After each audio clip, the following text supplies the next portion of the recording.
और वो पूरे देश भर में घूम घूम के जो है बाबा साहब अम्बेडकर के बारे में भाषण करते हैं, संविधान के बारे में भाषण करते हैं, लेकिन उल्टा सीधा उल्टा उसके। जब अभी मैं आपको बता रहा हूँ कि सुप्रीम कोर्ट में जब से वो कॉलेजियम में आए तब से सुप्रीम कोर्ट में जो है उन जजों की अपॉइंटमेंट आप देखिए, जब से वो सुप्रीम कोर्ट में कॉलेजियम में आए तब से जो है इस देश के सुप्रीम कोर्ट में एक्सेप्ट वन एससी छोड़ के कोई शेड्यूल ट्राइब का जज नहीं, कोई ओबीसी का जज नहीं, कोई भी एससी एसटी ओबीसी महिला का कोई जज नहीं है। So when he talks about the diversity, importance of diversity, non discrimination on the basis of caste, ये सारी चीजें जब वो बोलते हैं बाहर आके सीधा उल्टा करते हैं। जब उल्टा करते हैं तो आप कैसे, how will you assess a person? Supreme court ने नया संविधान लिख दिया है इस देश में। यदि मैं आपको बता रहा हूँ कि मोदी पूरे देश भर में घूम घूम के बता रहा है कि मैं आपका प्राइम मिनिस्टर हूँ, दुनिया की सारी कंट्री में जाके बता रहा है कि मैं प्राइम मिनिस्टर हूँ इंडिया का, लेकिन वो प्राइम मिनिस्टर है नहीं। संविधान के खिलाफ सुप्रीम कोर्ट ने बगावत किया है। मैंने कहा है कि चीफ जस्टिस का ये काम बिल्कुल नहीं है। जो डोमेन कॉन्स्टिट्यूशन ने दिया है, बाबा साहब अम्बेडकर खुद इसके विरोधक थे। उन्होंने कहा है कि चीफ जस्टिस कोई भगवान थोड़ी है। अब मुझे बताइए कि जबरदस्ती चीफ जस्टिस को जो है सीबीआई की नियुक्ति में घुसा दिया गया है। कितने सीबीआई की डायरेक्ट इंडिपेंडेंटली चुन नहीं है, और ये सीबीआई जो पोपट की तरह भी मतलब काम कर रहा है, एक गवर्नमेंट के एक ऑर्गन की तरह अभी काम अभी कर रहा स्टिल है, है। चीफ जस्टिस ऑफ इंडिया है। उसमें है सीबीआई की नियुक्ति में चीफ जस्टिस है। जब सीबीआई की नियुक्ति में चीफ जस्टिस है तो ईडी सीबीआई के छापे अपोजिशन पार्टी के नेताओं के ऊपर क्यों पड़ रहे हैं? जिस दिन जनता संविधान को खारिज कर देगी उस दिन संविधान खारिज हो जाएगा, और जिस दिन तक संविधान को जनता अपने दिल में रखेगी और उसको अपने सर पर लेकर घूमेगी उस दिन तक संविधान को कुछ नहीं हो रहा है। किसी का बाप नहीं कुछ कर सकता। सुप्रीम कोर्ट हाई कोर्ट की प्रोसीडिंग अब लाइव होती है, कैमरे में रिकॉर्ड होती है। हम सबको पता है कि अभी भी जुडिशियल सिस्टम में जो रिप्रेजेंटेशन है उसको लेकर लगातार बहस होती है। अभी 600 वकीलों ने एक चिट्ठी लिखी है चीफ जस्टिस ऑफ इंडिया को कि क्या सुप्रीम कोर्ट दबाव में है, क्या बाहर से सोशल मीडिया के जरिए सुप्रीम कोर्ट का क्रिटिसिज्म हो रहा है, उनको कंट्रोल किया जा रहा है, उससे फैसले प्रभावित हो रहे हैं। और सुप्रीम कोर्ट के जज हैं आर एस गवई साहब, उन्होंने कहा है कि रिजर्वेशन एक ऐसी तकनीक है, एक ऐसी विधा है, एक ऐसा आइडिया है बाबा साहब का संविधान में, जिससे इस देश के शोषित, वंचित और गरीब लोगों को, क्योंकि अब रिजर्वेशन, इस देश का कोई कम्युनिटी ऐसा नहीं है जिसको रिजर्वेशन नहीं है। आप हिंदू हो सकते हैं तो भी आप एससी एसटी ओबीसी हैं, आप क्रिश्चियन हो सकते हैं तो भी शेड्यूल ट्राइब हैं, आप अगर जनरल कैटेगरी के गरीब है तो भी इकोनॉमिक वीकर सेक्शन के नाम पर आपको रिजर्वेशन है, आप मुस्लिम समाज से हो सकते हैं तो भी आप ओबीसी और एसटी हैं, शेड्यूल ट्राइब हैं, आप सिख कम्युनिटी से हो सकते हैं तो भी आपके पास एससी और ओबीसी का दर्जा है, आप जैन समाज से हो सकते हैं, गरीब है तो भी आप इकोनॉमिक वीकर सेक्शन में आपको रिप्रेजेंटेशन, रिजर्वेशन है। मतलब इस संविधान आपको आगे बढ़ने का अधिकार देता है। तो ये एक बड़ी बात है। लगातार जिस तरह से रिजर्वेशन को लेकर तमाम भ्रांतियां फैलाई गई कि ये, इससे मेरिट का हनन होता है, इससे इनएप्रोप्रिएट लोग आ जाते हैं, तो chief justice Bharat supreme court के जो जज हैं आर एस गवई साहब ने, उन्होंने जो बयान दिया उसके क्या मायने हैं, और जो सोशल क्रिटिसिज्म है सोशल मीडिया पर उसके क्या मायने हैं। मेरे साथ हैं सुप्रीम कोर्ट के वकील, किसी परिचय के मोहताज नहीं है, नितिन मिश्राम साहब, उनसे समझेंगे। शुक्रिया हमें समय देने के लिए वकील साहब। ये जो 600 वकीलों ने जो चिट्ठी लिखी है कि क्रिटिसिज्म हो रहा है सुप्रीम कोर्ट का, हर फैसले के गुण दोष पर चर्चा हो रही है सोशल मीडिया की वजह से, ये अच्छा है या बुरा है? डाइवर्सिफाई हो रहा है या दबाव बढ़ रहा है सुप्रीम कोर्ट पर? बातचीत होना बहुत जरूरी है और बातचीत हो रही है, ये बहुत अच्छी बात है। यदि सुप्रीम कोर्ट के कुछ वकीलों को लगता है कि बातचीत नहीं होना चाहिए, वो उनका निजी ओपिनियन है, लेकिन सुप्रीम कोर्ट के जजों की निजी जिंदगी, उनके फैसले, उनका जो इन एंड आउट लाइफ का है, वो सारी चीज़ों में पब्लिक में होना चाहिए। उससे जो है जज कैसे फैसले देगा, जज का सोशल बैकग्राउंड क्या है, उसकी जाति, उसका वर्ण, उसकी फैमिली, उसके सोशल कनेक्शंस, वो क्या करता था क्या नहीं करता था, ये सारी चीज़ें ट्रांसपेरेंट होनी चाहिए। इवन ये बैंगलोर प्रिंसिपल्स, यूनाइटेड नेशंस के 6 प्रिंसिपल्स हैं, उसमें आता है। ये सारी ट्रांसपेरेंसी जब होगी तभी इंडिपेंडेंस ऑफ जुडिशियरी होगा। अब इन वकीलों की समस्या कुछ और है, उसकी वजह से वो चिढ़ गए हैं। मेरा ऐसा मानना है कि जजों की ज़िंदगी के बारे में थरोली बातें होनी चाहिए। Nobody is holy cow. How can it be in a democracy? Okay. Check and balance. Everybody is check and balance. No, I think it's not about the check and balance. That when you are living in a system, that you should know that what kind of people are running the system. Because I am bound to know. मैं जब citizen हूँ इस देश का, तो मुझे पता होना चाहिए। यदि सपोज मुझे पता नहीं है, तो I will not be knowing कि वो जज किस तरह का फैसले देने वाला है। जब जब कानून जब संसद पहुंचने वाले लोगों की हर एक जानकारी पब्लिक साइट पर है, कितना पैसा है, कौन शादी, आपके बच्चे कौन हैं, आपके पास जमीनें कितनी हैं, गाय कितनी है, भैंस कितनी है, मैरिज एनिवर्सरी में आपने कितने रिंग खरीदे हैं, गहने कितने हैं, पैन कार्ड की डिटेल्स है, एवरीथिंग, सब कुछ जो संसद जा रहे हैं, तो बाकी सब लोग की भी ट्रांसपेरेंट होनी चाहिए जो लीगल सिस्टम, जो कॉन्स्टिट्यूशनल सिस्टम में है। ऑब्वियसली आई टेल यू, अभी जैसे वेरी रिसेंटली आप देखेंगे कि यूनाइटेड स्टेट्स के यूएस सुप्रीम कोर्ट में क्लैरेंस थॉमस नाम के ब्लैक जज हैं, और वो ऐसे लगातार ऐसे लोगों को मिल रहे थे जिनके मिलने की वजह से उनके जजमेंट्स में कॉन्फ्लिक्ट ऑफ इंटरेस्ट दिखाई दे सकता था, दिखाई दे रहा था, और जिसकी वजह से उनके फैसले प्रभावित हो रहे थे। ऐसे लोगों के साथ दोस्ती उन्होंने की जो उनके फैसलों को प्रभावित कर रहे थे, और उसको मीडिया ने और पब्लिक ने उसको एक एक्सपोज किया। एक्सपोज करने के बाद यूएस में आज का सबसे बड़ा बवाल है ये, और उसकी वजह से जनता को पता चला कि जो तो वो ब्लैक जज थे, मिल किससे रहे थे, गोरे लोगों से मिल रहे थे या ब्लैक लोग? लगातार ब्लैक लोगों के खिलाफ जजमेंट दे रहे लगातार। और मैं आपको बता रहा हूँ, मैं उनकी ज़िंदगी को खुद पिछले 14 साल 15 साल से ट्रैक कर रहा हूँ। वो बंदा लगातार ब्लैक अधिकारों के खिलाफ जजमेंट दे रहा है, खुद ब्लैक है। तो जनता को पता रहना चाहिए कि ये फैसले। एक दूसरा एक इम्पॉर्टेंट बताता हूँ कि एमी कोनी बैरेट नाम की एक जज अभी सुप्रीम कोर्ट में ट्रम्प एडमिनिस्ट्रेशन ने ड्यूरिंग द इलेक्शंस बनाया था। हाँ, जब वो मतलब जब पहली ब्लैक महिला थी, ऑब्वियसली आप देखेंगे उसने बड़ी खबर थी वो दुनिया भर के लिए, पहली ब्लैक। नहीं, वो ब्लैक नहीं है, वो तो केतांजी जैक्सन ब्राउन है। हाँ। जो अभी बाइडन ने बनाया है, केतांजी जैक्सन ब्राउन। हाँ। तो उसके पहले, केतांजी के पहले एमी कोनी बैरेट नाम की एक कंजर्वेटिव व्हाइट वीमेन को ट्रम्प ने बनाया है। और ट्रम्प ने उसको बनाते समय सबसे पहला सवाल ये पूछा गया था कि आपने तो अबॉर्शन राइट्स के खिलाफ सारे आर्टिकल्स, ओपिनियंस अपने जिंदगी में लिखे हैं, तो व्हेन यू बिकम अ जज will you overturn the Roe versus Wade? Roe versus Wade जो है वो राइट देता है वीमेंस को अबॉर्शंस का। उसने उस समय जवाब नहीं दिया, लेकिन जब सुप्रीम कोर्ट में जज बनी तो she has effectively done the same thing. तो इस लिहाज से देखें तो डीवाई चंद्रचूड़ के बारे में कहा जाता है कि उनका पीएचडी सोशल जस्टिस को लेकर है, बाबा साहब के उनके दौर में मूर्ति लगी है, सबसे ज़्यादा अभी अमेरिका गए थे वो, जहाँ मैक्सिमम शेड्यूल कास्ट के लोग थे, दलित दस्तक, उन्होंने इंटरव्यू भी दिया वहाँ। अब जितने भी सुप्रीम कोर्ट में कार्यक्रम होते हैं उसमें दलित दस्तक को इनवाइट भी किया जाता है। I don't know, he does not know about the national Dastak. तो क्या माना जाए, जिस तरह से चंद्रचूड़, डीवाई चंद्रचूड़ का बयान आता रहता है, क्या वो इसलिए बार बार इस तरह के बयान देते हैं कि कॉन्स्टिट्यूशन को लेकर उन्होंने कहा है कि भारत का संविधान शानदार है, बाबा साहब के हम शुक्रगुजार हैं, तो क्या माना जाए कि उनका जो लगातार स्पीच है उससे आ रहा है कि वो सोशल जस्टिस के बड़े पैरोकार हैं?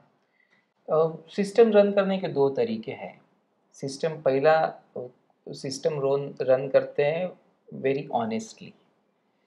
कुछ लोग डुबियस टाइप से सिस्टम रन करते हैं। तो जो बहुत ऑनेस्ट होते हैं उनको पता है कि सिस्टम में इलीगैलिटी है, सिस्टम में डिस्क्रिमिनेशन है, सिस्टम में कास्ट डिस्क्रिमिनेशन है, जेंडर वायलेशन है, सिस्टम में जो है इनएफिशिएंसी है, सिस्टम में ट्रांसपेरेंसी नहीं है, सिस्टम इंडिपेंडेंट नहीं है।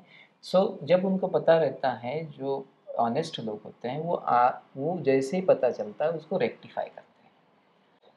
जस्टिस चंद्रचूड़ जो है, इनकी पीएचडी सारी इस विषयों पे है। उनका एलएलएम का थेसिस, उनका जो पीएचडी का थेसिस वो जो है अफर्मेटिव एक्शंस के ऊपर है, और वो पूरे देश भर में घूम घूम के जो है बाबा साहब अम्बेडकर के बारे में भाषण करते हैं, संविधान के बारे में भाषण करते हैं, लेकिन उल्टा सीधा उल्टा उसके करते हैं। जब अभी मैं आपको बता रहा हूँ कि सुप्रीम कोर्ट में जब से वो कॉलेजियम में आए, तब से सुप्रीम कोर्ट में जो है उन जजों की अपॉइंटमेंट आप देखिए। जब से वो सुप्रीम कोर्ट में कॉलेजियम में आए हैं, तब से जो है इस देश के सुप्रीम कोर्ट में एक्सेप्ट 1 एससी छोड़ के कोई शेड्यूल ट्राइब का जज नहीं, कोई ओबीसी का जज नहीं, कोई भी एससी एसटी ओबीसी महिला का कोई जज नहीं है।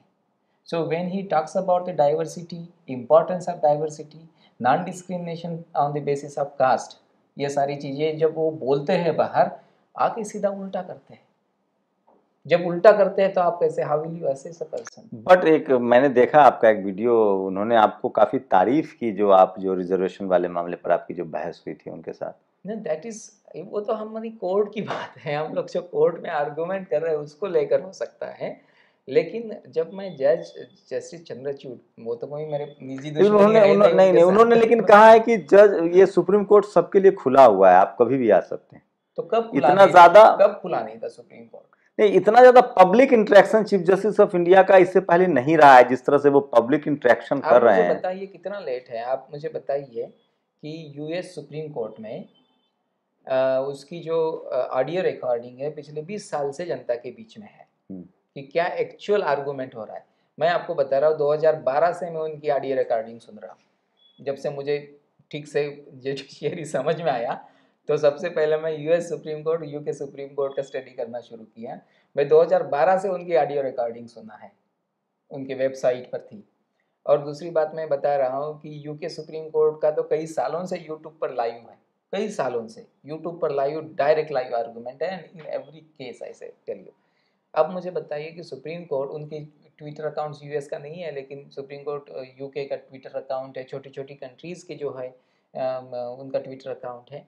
अब मुझे बताइए कि सुप्रीम कोर्ट ने अभी लाइव किया है, ऐसा तो है नहीं कि यूट्यूब इस देश में चंद्रचूड़ आने के बाद आया है, ऐसा नहीं। यूट्यूब तो पिछले 10 सालों से, जब से 3G सर्विसेज आई है इंडिया में, उसके बाद में जो है 3G सर्विसेज 2010 के बाद इफेक्टिवली 2012 में 3G सर्विसेज इंडिया में प्रॉपरली शुरू हुई है। 12 के बाद में आप 15 तक कुछ नहीं किए, 20 तक लेकिन कुछ नहीं जानकार किए, कहते हैं कि 22 तक कुछ ट्रांसपेरेंसी नहीं किया। बढ़ी है डीवाई चंद्रचूड़ के आने के बाद। ट्रांसपेरेंसी कैसे बढ़ी है? कोलेजियम सिस्टम एक बैकबोन है उनका। मुझे आप बताइए कि आप ट्रांसपेरेंसी कैसे बढ़ी है? उन्होंने जब हमको बताया ही नहीं कि हमारे पास 100 कैंडिडेट है और सब कैंडिडेट का ये बैकग्राउंड है और 100 कैंडिडेट के इस बैकग्राउंड में हम लोगों को किसे चुनना चाहिए, ये लिस्ट उन्होंने रखा नहीं है वेबसाइट पर। आप जजों की नियुक्ति कर रहे हो, खुद ही कैंडिडेट चुन रहे हो, कैसे चुन रहे हो हमको बताइए ना। कोलेजियम के वो पक्षधर हैं। कॉलेजियम के पक्षधर है, ठीक है, no problem, there is a law, that law है ऐसा कहना है उनका, बट वो लॉ इलीगल है, तो लॉ ही नहीं है इन माय ओपिनियन। बट ये वो कहते हैं कि वो लॉ है। पार्लियामेंट से नहीं आया, वो सुप्रीम कोर्ट के, सुप्रीम कोर्ट का जजमेंट से है। सुप्रीम कोर्ट का वो जजमेंट जो है इस देश में एससी एसटी ओबीसी का बहुत बड़ा एक इस देश में उभार हो रहा था उनका, तो उनको लगा कि पार्लियामेंट तो हमारे हाथ से चली जा रही है, हमारे हाथ से जो है एग्जीक्यूटिव जा रही है, तो कोई आर्गन होना चाहिए जिसके वजह आधार पर हम लोग इस देश की सरकार को बैकडोर से चला सके। तो बैकडोर से चलाने के लिए उन्होंने जजों की अपॉइंटमेंट अपने हाथ में ले लिया। और आप देखेंगे कि फिर पीआईएल उस समय, हाँ, ये अखिलेश यादव हो या मायावती, लालू यादव, इन सब दौर में पीआईएल ने बहुत डैमेज किया है। ठीक है, फिर इनके खिलाफ मुकदमे आ गए नेताओं के खिलाफ, फिर जो चुनाव लड़ रहे हैं उनको हम जो है पार्लियामेंट में बैठे लोगों को, in fact when somebody is corrupt, somebody has done some offense, obviously he'll be liable for some prosecution, there is no doubt about it, but PIL आ गया। फिर उसके बाद ज्यादातर दलित पिछड़े नेता ही उसमें फंस रहे हैं, जो 3 साल की सजा वाला मामला है। जुडिशियल एक्टिविज्म आ गया। फिर आप इंक्रीजिंगली जो है एग्जीक्यूटिव डोमेन में एंट्री कर गए कि ये कीजिए, सरकार को क्या बताता है, आप ये कीजिए, ठीक है। तो भाई इलेक्टेड गवर्नमेंट हमने किस लिए बनाई है? लेकिन सुप्रीम कोर्ट को समीक्षा का तो अधिकार है ना। सुप्रीम कोर्ट को समीक्षा का जो अधिकार न्यायिक जो संवैधानिक पीठ है, ऑब्वियसली, लेकिन सुप्रीम कोर्ट को समीक्षा का अधिकार इसका नहीं है कि आप नया संविधान लिख दीजिए।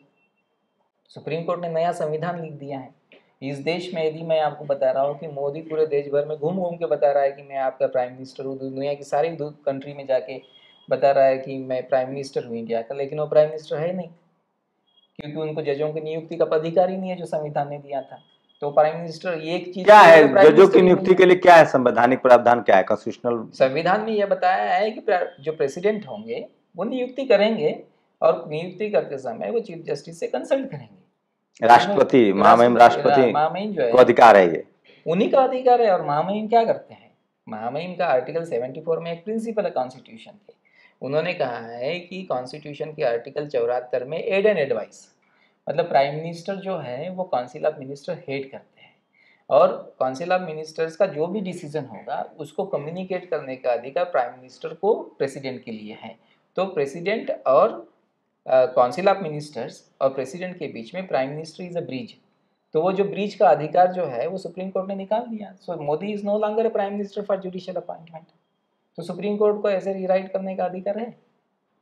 और क्यों किया? क्योंकि बाबा साहब अम्बेडकर को 1991 में भारत रत्न की पदवी दी।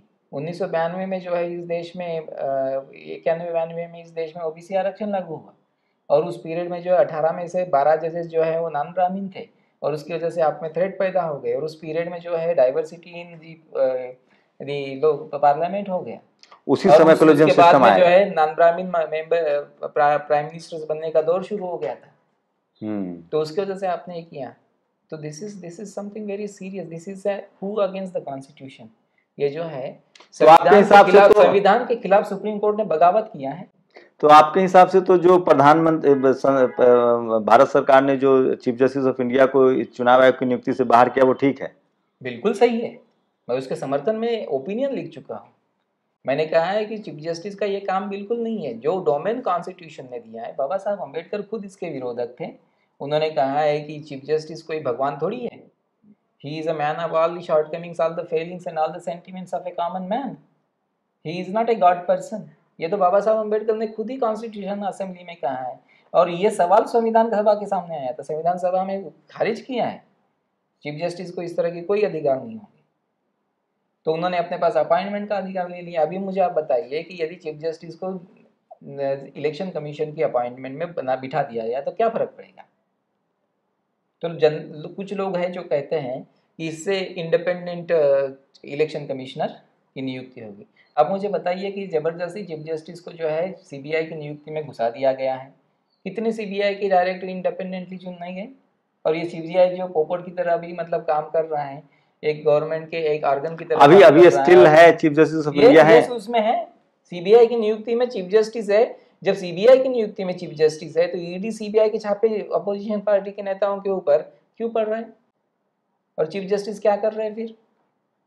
तो यदि इसी चीफ जस्टिस को यदि हम दोबारा उसमें इलेक्शन कमीशन में डाल देंगे तो उसके तो कॉन्सिक्वेंसेस और डिजास्टर हो सकते हैं। इन लोगों का कहना है कि सरकार संसद, भारत में संसद जो संविधान है वो संसद को कानून बनाने का अधिकार देता है, लेकिन कानून की बहुत चेक एंड बैलेंस है। कानून की समीक्षा का अधिकार तो है, लेकिन सुप्रीम कोर्ट कानून की जो समीक्षा करने का क्या अधिकार है कि यदि कानून कोई बनाता, जैसे कॉन्स्टिट्यूशन में प्रोविजंस है कि आर्टिकल 246 है, 46 में बताया गया है कि कौन से अधिकार पार्लियामेंट के पास है, कौन से अधिकार राज्यों की विधानसभा और ऐसे लेजिस्लेचर्स के पास है। सो पार्लियामेंट के पास और लेजिस्लेचर्स के पास क्या अधिकार है। फिर प्रेसिडेंट और गवर्नर के पास जो है लेजिस्लेटिव पावर्स है ऑर्डिनेंस के तहत। फिर उनके पास जो है स्टेट गवर्नमेंट के पास एग्जीक्यूटिव गवर्नमेंट और पार्लियामेंट के मतलब यूनियन गवर्नमेंट के पास एग्जीक्यूटिव पावर्स है। तो उन्होंने उस पावर का विद इन दी कॉन्स्टिट्यूशन की पेरीफेरी में लिमिटेशंस में इस्तेमाल किया कि नहीं किया, उतना ही लेकिन इतना तो मानेगा डीवाई चंद्रचूड़ ने कॉन्स्टिट्यूशन पर जितनी बातें कही है, इतनी इससे तो अच्छा संविधान को घर घर तक पहुंचाने में मदद तो मिल रही है। He is always talking about the constitution. नहीं, it's very nice that a judge talks about a constitution, but he should implement the constitution. That is more better than talk. बाबा साहब की सुप्रीम कोर्ट में मूर्ति लगने में उनके ये तो बाबा साहब की मूर्ति तो प्रेसिडेंट साहब ने लगाई है। नहीं, महामहिम प्रेसिडेंट थे, लेकिन सुप्रीम जिस परिसर में लगा उसके तो चीफ जस्टिस। मैं आपको बता रहा हूँ कि मूर्ति वगैरह लगाना कोई ये छोटे डिसीजन नहीं होते हैं, ये बहुत बड़े डिसीजन होते हैं। और ये डिसीजन, लेकिन ये ऐतिहासिक फैसला है। लेकिन कोई एक व्यक्ति इसके फैसले नहीं लेता है, पूरा सिस्टम फैसला लेता है। मैं आपको बता रहा हूँ ये क्यों हो रहा है। इस देश में ना एक अम्बेडकर बाबा साहब के विचारों की लहर आ चुकी है इस देश में। उस लहर को थोपना है कहीं ना कहीं। अब लहर को कैसे थोपेंगे? हम रात दिन बोल रहे हैं, हमारे साथी कई सारे साथी हैं जो रात दिन बोल रहे हैं कि सुप्रीम कोर्ट जातिवादी है, हाई कोर्ट जातिवादी है, मनु की मूर्ति को बुलडोजर लगाकर तोड़ना चाहिए, ये लोग कह रहे हैं। फिर कह रहे हैं जयपुर जातिवादी कॉलेजियम है, लोग कह रहे हैं जातिवादी कॉलेजियम है। ये कोई फैसला आता है तो कहते हैं ये जज ये जाति की वजह से ये फैसला दिया है। फिर क्या दबाव तो है। फिर क्या करेंगे वो? तो फिर कहे ठीक है, ये तुम कह रहे हो तो फिर अम्बेडकर बाबा साहब का मूर्ति लगा देते हैं। ठीक है, तो आप सेटिस्फाइड। इसका मतलब जो ये जो सोशल मीडिया पर जो लोग लिख रहे हैं, पढ़ रहे हैं, उसका असर बेहतर तरीके से हो रहा है। आप मुझे बताइए कि सिस्टम कैसे चलता है जब लोग बोलते हैं कि संविधान को बचाने का काम सुप्रीम कोर्ट करता है, ठीक है, और बेसिक स्ट्रक्चर डॉक्ट्रिन वगैरह ये बताते हैं। मैं आपको बता रहा हूँ कि बाबा साहब ने बताया है कि संविधान को बचाने का काम कोई सुप्रीम कोर्ट नहीं कर सकता, ना पार्लियामेंट कर सकती है। वैसे तो संविधान ने वो अधिकार, संविधान को बचाने का, जो संविधान को बचाने का अधिकार है वो प्रेसिडेंट को दिया है। प्रेसिडेंट जब शपथ लेता है, इस देश में एक ही व्यक्ति है जो शपथ लेता है जिसमें यह कहता है कि I will preserve, protect and defend the constitution. सिर्फ एक आदमी है इस देश, जो सेना के तीनों प्रमुख के हेड हैं। उसी के हाथ में ये अधिकार है, कोई सुप्रीम कोर्ट के हाथ अधिकार नहीं है। पर जनता को इस तरह से मिसगाइड करके बताया गया है कि सुप्रीम कोर्ट इसको बचाएगा। आप मुझे बताइए, कोई संविधान बचाने का जिम्मेदारी सुप्रीम कोर्ट के ऊपर नहीं है, जिम्मेदारी है जनता के ऊपर। जिस दिन जनता संविधान को खारिज कर देगी उस दिन संविधान खारिज हो जाएगा, और जिस दिन तक संविधान को जनता अपने दिल में रखेगी और उसको अपने सर पर लेकर घूमेगी, उस दिन तक संविधान को कुछ नहीं हो रहा है। किसी का बाप नहीं कुछ कर सकता है। ये एक सवाल है, आज तक SC ST OBC के खिलाफ, संवैधानिक अधिकारों के खिलाफ सारे फैसले कोर्ट से आए हैं, और मैं उसी पर सवाल कर रहा हूँ। जितने भी चाहे SC ST एक्ट के खिलाफ फैसले आए, बाद में रिस्टोर हुआ, मंडल कमीशन वाला फैसला आया, बाद में ठीक है, फिर उसको हर जगह हाई कोर्ट में स्टे लग जाता है जो कॉन्स्टिट्यूशनल राइट्स है SC ST OBC का। जबकि मैंने पहले ही बता दिया, आप किसी जाति धर्म के हो, आपके constitutional rights SC ST OBC के रूप में प्रिजर्व है। लेकिन जो अभी जो सुप्रीम कोर्ट में जज हैं RS गवई साहब, उन्होंने जिस तरह से कहा, BR गवई, माफ कीजिएगा, BR गवई साहब जिस तरह से जज हैं, माफ कीजिएगा, मैं RS गवई, BR गवई साहब ने जिस तरह से कहा कि आरक्षण जो है वो एक शानदार फॉर्मूला है, क्यों बोलने की नौबत आई होगी? बहुत सारी इंपॉर्टेंट कंसिडरेशंस हैं बोलने के पीछे, क्योंकि गवई साहब संविधान के तो समर्थक है ही हैं, और संविधान के वो बहुत अच्छे, बहुत सुपीरियर जानकार जज हैं। सुप्रीम कोर्ट में अभी जितने भी जजेस हैं उसमें वन ऑफ द फाइनेस्ट जज जस्टिस गवई साहब हैं। और आरक्षण ने इस देश में 3 इम्पॉर्टेंट चीज़ें की है। पहला चीज़ आरक्षण का यह है कि इस देश में समता का तत्व, जो इक्वालिटी है, द प्रिंसिपल्स ऑफ इक्वालिटी, उसको इस देश में स्थापित किया है। मतलब संविधान के प्रियम्बल में हम कहते हैं कि हमें इक्वालिटी है, मतलब पब्लिक जब संविधान अपने लिए बना रही है तो वो कहती है कि हमने अपने लिए इक्वालिटी रखी है, बंधुभाव रखा है और लिबर्टी रखी है। तो वो जो इक्वालिटी है वो संविधान के आरक्षण के प्रावधान से इस देश में स्थापित हुई है। दूसरा इम्पॉर्टेंट काम इस आरक्षण ने यह किया है कि इस देश में जो इनइक्वालिटी थी, वो इनइक्वालिटी को संविधान ने most so far I understand कि बड़े पैमाने पर उसको मैच करने की कोशिश किया है। कि क्या होता था कि सपोज मान लीजिए कि पहले के ज़माने में किसी नॉन SC ST OBC के घर में 5 नौकरियां हो जाती थी। अब वो दौर चला गया, अब उसके घर में 1 नौकरी होगी तो इधर भी सारे समाज में 4 नौकरियां का डिस्ट्रीब्यूट होगा। तो this is how the reservation is playing a level playing field बना रहा है रिजर्वेशन की, समाज में इक्वालिटी स्थापित हो। और तीसरी इम्पॉर्टेंट चीज़ आरक्षण ने यह किया है कि वंचित समुदाय को ये भरोसा दिलाया है कि ये देश हमारा है। That is the most important thing. जो एक्सप्लॉइटेड पीपुल है, जो चाहे वो जेंडर वाइज, जेंडर के आधार पर, कास्ट के आधार पर या रिलीजन के आधार पर, जिनके साथ इवन ट्रांसजेंडर, जिनको डिस्क्रिमिनेशन जो झेलना पड़ा है, वीमेन, जो सबसे ज्यादा डिस्क्रिमिनेटेड कौन है तो अनटचेबल्स हैं, वीमेन एंड शूद्र जाति के लोग हैं। उन लोगों को ये भरोसा दिलाया कॉन्स्टिट्यूशन ने, सब मतलब आरक्षण होने की वजह से, कि ये संविधान आपका है, ये देश आपका है और आप चाहो तो इस देश के ऊपर राज कर सकते हो। हम लोग बस लास्ट सवाल उसी पर आते हैं कि इसीलिए जस्टिस गवई ने कहा है कि ये संविधान का सबसे इम्पोर्टेंट प्रावधान है। तो ये हम लोग लास्ट आ रहे हैं कि ये जो सोशल जो टीका टिप्पणी है, जो सामाजिक टीका टिप्पणी है सोशल मीडिया पर, ये होते रहना चाहिए, ये बढ़नी चाहिए। ये बढ़नी चाहिए। ये जजों के बारे में बातचीत, पता कैसे चलेगा झूठ बोल रहा है जज? अभी जस्टिस चंद्रचूड़ कह रहे हैं कि मेरी मम्मी जो है नल से नल के ऊपर, अब सरकारी है नहीं है दैट्स अ डिफरेंट पार्ट, क्योंकि उन्होंने सरकारी नहीं कहा है, लेकिन उन्होंने कहा है इम्प्लाइडली तो सरकारी होता है, मतलब वो पब्लिक नल कह रहा है कि वहां पे जो है सार्वजनिक नल पर शी वाज गोइंग टू, मतलब वो आज अपना कपड़े धोने के लिए जाती थी। आप मुझे बताइए सबसे इम्पोर्टेंट बात कि जस्टिस चंद्रचूड़ जब पैदा हुए तो उसके 2 साल के में ही उनके पिताजी जो है जज बन गए थे हाईकोर्ट के। तो उससे पहले गरीबी और हाईकोर्ट का जज, जब जज बनता है कोई व्यक्ति हाईकोर्ट का जज, तो उसके घर में बंगले होते हैं, उसके घर में स्टाफ होता है, उसके घर में सारी सुविधाएं होती है। तो जस्टिस चंद्रचूड़ नहीं, तो हो सकता है उनके जज बनने से पहले, इसी जज बनने के पहले वो तो पेशवा फैमिली से है, वो तो पेशवा फैमिली है ना, नागपुर से, जो पुणे की पेशवा फैमिली से है। और दूसरी बात जो है वो वहाँ चंद्रचूड़वाड़ा है, आप चंद्रचूड़वाड़ा जाके देखिए, पुणे में सबसे प्रसिद्ध चंद्रचूड़वाड़ा है, उसके ये है। और उनके पिताजी जो है सरकारी वकील थे, जैसे शनिवार वाड़ा था पेशवाओं में भी पढ़ा देते, ठीक है।